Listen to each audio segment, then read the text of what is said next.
ఏడాదిలో 8 నెలల పాటు నీటిలో ఉండి కేవలం 4 నెలలు భక్తులకు దర్శన భాగ్యం కలిగించే ఆలయం దీన్నే సంగమేశ్వరాలయం అంటారు. ఈ పేరుతో చాలా ఆలయాలు ఉంటాయి. ఎందుకంటే 2 లేదా అంతకు మించి నదులు కలిసే ప్రాంతాల్ని సంగమం అంటారు. అక్కడ ఉండే శివాలయాల్ని సంగమేశ్వరాలయంగా పిలుస్తారు. అన్ని సంగమేశ్వర ఆలయాల కంటే ఇది చాలా ప్రత్యేకమైనది. ఎందుకంటే ఇక్కడ ఉండేది చెక్కతో చేసిన లింగం, అది కూడా ద్వాపర యుగం నాటిది. అప్పట్లో పాండవులు కూడా ఈ శివలింగానికి పూజలు చేసేవాళ్లట. ఈ ఆలయాన్ని చూడడానికి అది పనిగా ట్రక్కుల్లో, ఆటోల్లో, బస్సుల్లో చాలా దూర ప్రాంతాల నుంచి వస్తూ ఉంటారు. టెంపుల్ బ్యాక్ సైడ్ కూడా ఒక శివలింగం ఉంటుంది. చుట్టుపక్కల నదీ పరివాహక ప్రాంతం కాబట్టి చాలా అందంగా ఉంటుంది.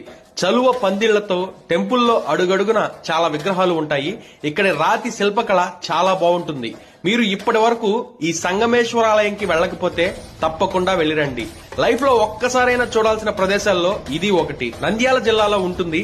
సంగమేశ్వరాలయం అని గూగుల్లో టైప్ చేసిన డీటెయిల్స్ వస్తాయి. ఈ రీల్ ని మీ ఫ్రెండ్స్ అండ్ ఫ్యామిలీ మెంబర్స్ కు షేర్ చేసి మరిన్ని ఇంట్రెస్టింగ్ అప్డేట్స్ కోసం వెంటనే మన డివోషనల్ దినేష్ ఛానల్ ని ఫాలో చేయండి.